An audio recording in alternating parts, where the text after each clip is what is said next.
بسم اللہ الرحمن الرحیم۔ ناظرین کرام، آج سیدنا عمر بن خطاب رضی اللہ تعالیٰ عنہ کی شہادت کا واقعہ آپ کے ساتھ شیئر کریں گے۔ حضرت عمر رضی اللہ تعالیٰ عنہ کی شہادت کا واقعہ امام بخاری رحمہ اللہ نے 3700 نمبر پر اس واقعہ کو تفصیل کے ساتھ ذکر کیا ہے۔ عمر بن میمون تابعی رحمہ اللہ نے اس مکمل واقعہ کو بیان کیا تو عبداللہ بن مسعود رضی اللہ تعالیٰ عنہ فرمایا کرتے تھے کہ اللہ کی قسم مجھے نہیں لگتا کہ دنیا کا کوئی ایسا درخت ہوگا جسے سیدنا عمر بن خطاب رضی اللہ تعالیٰ عنہ کی شہادت کا غم نہیں ہوا ہوگا۔ فرماتے ہیں کہ جب سیدنا عمر بن خطاب رضی اللہ تعالیٰ عنہ شہید ہوئے تو پورے مدینہ کے لوگ اشک بار تھے، ان کی آنکھوں سے آنسو جاری تھے۔ سیدہ حفصہ رضی اللہ تعالیٰ عنہ، سیدہ عائشہ رضی اللہ تعالیٰ عنہ، آپ صلی اللہ علیہ وسلم کی ازواج امہات المومنین، انہیں بہت زیادہ صدمہ پہنچا، وہ بھی رو رہی تھی۔ تو سیدنا عمر بن خطاب رضی اللہ تعالیٰ عنہ ان کی شہادت کا واقعہ امیر المومنین فی الحدیث امام بخاری رحمہ اللہ نے بیان کیا ہے۔ عمر بن میمون رحمہ اللہ فرماتے ہیں کہ اپنی شہادت سے چند دن قبل امیر المومنین عمر بن خطاب رضی اللہ تعالیٰ عنہ وہ سیدنا حذیفہ بن یمان رضی اللہ تعالیٰ عنہ اور اس طرح عثمان بن حنیف رضی اللہ تعالیٰ عنہ کے پاس کھڑے تھے اور فرما رہے تھے کہ لَإِن سَلَّمَنِيَ اللَّهُ، اگر اللہ تعالیٰ نے مجھے چند سر اور سلامت رکھا، لَأَدَعَنَّ أَرَامِلَ أَهْلِ الْعِرَاقِ، تو اہل عراق کی جو بیوائیں ہیں فرمانے لگے کہ لَا يَحْتَجْنَ إِلَىٰ أَحَدٍ مِّن بَعْدِي، عراق والوں کی معیشت اتنی اچھی ہو جائے گی، غنیمت کا مال تمام لوگوں تک پہنچے گا کہ تمام لوگ معاشی طور پر مستحکم ہو جائیں گے۔ تو فرما رہے تھے کہ اللہ کی قسم اہل عراق کی کوئی بیوہ ایسی نہیں بچے گی جو میرے بعد کسی اور کی محتاج ہو۔ اتنا مال اللہ تعالیٰ ہمیں عطا فرمائے گا، غنیمت کا مال، کہ تمام اہل عراق، مدینہ کے لوگ تو خوشحال ہی تھے۔ فرمانے لگے کہ اہل عراق وہ بھی سارے کے سارے معاشی طور پر مستحکم ہو جائیں گے۔ تو عمر بن میمون رحمہ اللہ فرماتے ہیں کہ ابھی 4 دن ہی گزرے تھے کہ سیدنا عمر بن خطاب رضی اللہ تعالیٰ عنہ فجر کی نماز وہ پڑھانے کے لیے آئے تو مغیرہ بن شعبہ رضی اللہ تعالیٰ عنہ ان کا غلام تھا، ابو لولو فیروز مجوسی جس کا نام تھا، تو وہ سیدنا عمر رضی اللہ تعالیٰ عنہ کو چند روز پہلے دھمکی بھی لگا چکا تھا، وہ چکی بنایا کرتا تھا۔ تو حضرت عمر رضی اللہ تعالیٰ عنہ نے اسے کہا کہ آپ ایک چکی ہمیں بھی بنا کر دیں۔ وہ کہنے لگا جی آپ کو تو ایسی چکی بنا کر دوں گا کہ دنیا یاد کرے گی۔ صحابہ نے کہا امیر المومنین اس نے آپ کو دھمکی لگائی ہے۔ لیکن عمر بن خطاب رضی اللہ تعالیٰ عنہ فرمانے لگے کہ اس نے ایک ایسی بات کہی ہے تو آپ کیسے اس سے اندازہ لگا سکتے ہیں یہ دھمکی ہے، لہٰذا اس پر کوئی قانونی کارروائی نہیں کی جا سکتی۔ اس نے سیدنا عمر رضی اللہ تعالیٰ عنہ سے کہا تھا کہ مغیرہ بن شعبہ رضی اللہ تعالیٰ عنہ مجھ سے ٹیکس زیادہ لیتے ہیں۔ ان کا کتنا ٹیکس لیتے ہیں؟ تو حالانکہ بالکل وہ معمولی سے پیسے۔ تو امیر المومنین عمر بن خطاب رضی اللہ تعالیٰ عنہ نے اس ابو لولو سے کہا کہ یہ کوئی زیادہ پیسے تو نہیں ہیں۔ تو وہ پھر اس نے اس بات کو اپنے دل کے اندر رکھ لیا، اس نے غصہ کیا تو 2 دھاری خنجر لے کر آ کر وہ ممبر کے پیچھے چھپ کر بیٹھ گیا۔ سیدنا عمر رضی اللہ تعالیٰ عنہ فجر کی نماز پڑھانے کے لیے آئے۔ سیدنا عمر رضی اللہ تعالیٰ عنہ فجر کی نماز میں اکثر سورہ یوسف پڑھا کرتے تھے یا سورہ نحل پڑھا کرتے تھے۔ سیدنا عمر رضی اللہ تعالیٰ عنہ انہوں نے ابھی نماز کا آغاز ہی کیا تھا کہ وہ ابو لولو فیروز مجوسی ممبر کے پیچھے چھپا ہوا تھا، وہ وہاں سے نکلا۔ یہاں سے پتہ چلا کہ صحابہ کرام بھی غیب نہیں جانتے تھے، ادروائز وہ پہلے ہی اسے پکڑ لیتے۔ تو ابو لولو فیروز مجوسی وہ ممبر کے پیچھے سے نکلا، اس نے سیدنا عمر رضی اللہ تعالی عنہ پر 2 دھاری خنجر کے ساتھ وار کیے۔ امیر المومنین وہ زمین پر گر گئے۔ انہوں نے عبد الرحمن بن عوف رضی اللہ تعالیٰ عنہ ان کا ہاتھ پکڑ کر انہیں اپنے نماز والی جگہ پر کھڑا کر دیا۔ تو فاقدوا صوت عمر، جو لوگ پیچھے کھڑے تھے جب انہوں نے حضرت عمر رضی اللہ تعالیٰ عنہ کی آواز کو گم پایا تو وہ سبحان اللہ کہنے لگے، بھی شاید امیر المومنین وہ بھول گئے۔ تو عبد الرحمن بن عوف رضی اللہ تعالیٰ عنہ انہوں نے ہلکی سی نماز پڑھائی۔ یہ جو ابو لولو فیروز مجوسی تھا اب یہ پیچھے کو بھاگ رہا تھا، اس نے 13 صحابہ کے اوپر حملہ کیا تو حتیٰ کہ 7 ان میں سے موقع پر ہی شہید ہو گئے۔ جب نماز پڑھائی تو ایک صحابی اس کے پیچھے بھاگا تو اس نے اپنا کوٹ اس کے اوپر پھینک دیا۔ جب یہ ابو لولو فیروز مجوسی گرا تو فنحر نفسہ، اس نے اپنے آپ کو خنجر مارا اور خودکشی کر کے جہنم واصل ہو گیا۔ تو حضرت عمر رضی اللہ تعالیٰ عنہ وہ خون میں لت پت پڑے تھے۔ تو سیدنا عمر بن خطاب رضی اللہ تعالیٰ عنہ انہوں نے عبداللہ بن عباس رضی اللہ تعالیٰ عنہ سے پوچھا انظر من قاتلنی، آپ دیکھیں میرے اوپر حملہ کرنے والا کون ہے۔ جب سیدنا عمر بن خطاب رضی اللہ تعالیٰ عنہ کو پتہ چلا کہ ابو لؤلؤ فیروز مجوسی نے حملہ کیا ہے تو فرمانے لگے الحمدللہ الذی لم یجعل میتتی بیدی رجل ادعی الاسلام، کہ اللہ تعالیٰ نے میری موت ایسے بندے کے ہاتھ سے نہیں لکھی جو اسلام کا دعویٰ کرتا ہو، وہ مجوسی تھا۔ تو سیدنا عمر رضی اللہ تعالیٰ عنہ عبداللہ بن عباس رضی اللہ تعالیٰ عنہ سے فرمانے لگے دیکھیں آپ اور آپ کے باپ عباس ہی بڑا پسند کرتے تھے کہ یہاں مدینے کے اندر غلام رہیں، تو وہ فرمانے لگے امیر المومنین اگر آپ حکم دیں تو ابھی ہم ان کا خاتمہ کر دیں۔ فرمانے لگے اب تو وہ تمہاری طرح نمازیں پڑھنے لگے ہیں، وہ حج کرنے لگے ہیں، تو اب وہ تمہاری زبان بھی سیکھ چکے ہیں، تو اب یہ بات کرنے کا کوئی فائدہ نہیں ہے۔ تو عبداللہ بن عمر رضی اللہ تعالیٰ عنہ اپنے بیٹے کو بلایا، فرمانے لگے بیٹا دیکھو میرے ذمے کتنا قرض ہے۔ تو جب دیکھا گیا تو 86,000 درہم امیر المومنین نے قرض دینا تھا۔ تو فرمان لگے بیٹا میرے قبیلے بنو عدی سے سوال کرنا، اگر پورا ہو جائے تو ٹھیک ہے، وگرنہ فلاں فلاں سردار سے سوال کرنا، ان سے آپ پیسے لے کر میرا قرض ادا کرنا۔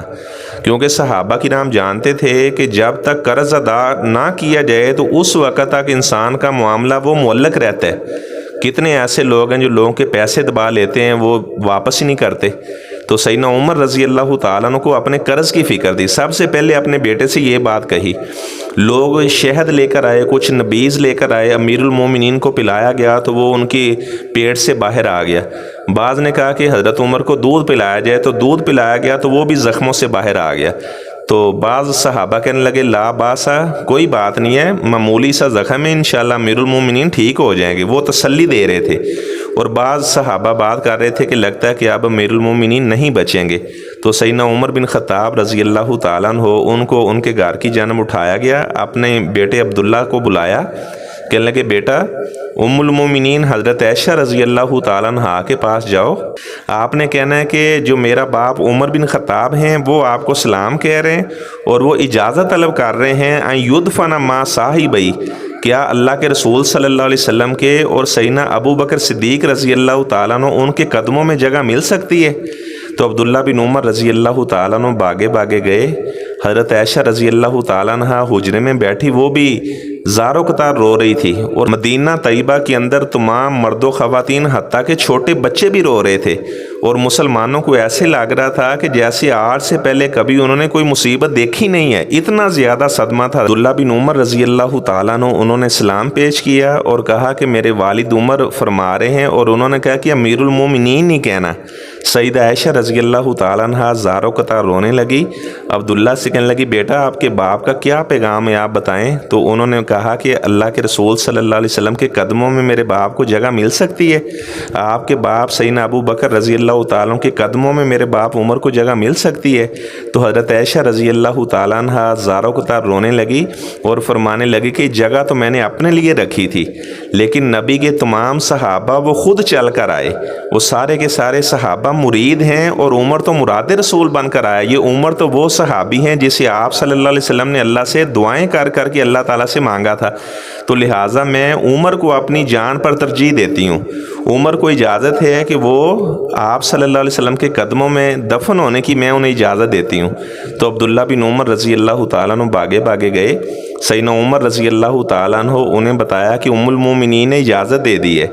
اور حضرت عمر رضی اللہ تعالیٰ عنہ سب سے زیادہ انہیں خواہش یہی تھی کہ میری تدفین آپ صلی اللہ علیہ وسلم کے قدموں میں ہو جائے۔ تو انہیں بہت زیادہ اس بات کی خوشی ہوئی کہ ام المومنین نے اجازت دے دی ہے، اور اس کے بعد اپنے بیٹے عبداللہ سے فرمان لگے بیٹا جب آپ میرا جنازہ لے کر جاؤ تو دوبارہ پھر حضرت عائشہ سے پوچھ لینا، آپ نے دوبارہ پھر تدفین سے پہلے ان سے پوچھنا ہے، اگر وہ اجازت دیں تو آپ نے مجھے وہاں پہ دفن کرنا ہے، ادروائز جو مسلمانوں کا عام قبرستان ہے اس جگہ پر آپ مجھے دفن کر دینا۔ تو جب حضرت عمر رضی اللہ تعالیٰ عنہ یعنی وہ زخمی تھے تو ایک آدمی ان کی عیادت کرنے کے لیے آیا، کہنے لگا عمر آپ کے کیا کہنے، جب اللہ کے رسول صلی اللہ علیہ وسلم دنیا سے گئے تو وہ بھی آپ سے راضی تھے، حضرت ابو بکر رضی اللہ تعالیٰ عنہ وہ بھی آپ سے راضی تھے، آپ نے خلافت کی، تمام کے تمام مسلمان وہ بھی آپ سے راضی ہیں۔ تو سیدنا عمر رضی اللہ تعالیٰ عنہ فرمانے لگے میں تو یہ چاہتا ہوں لا علیہ ولا لی،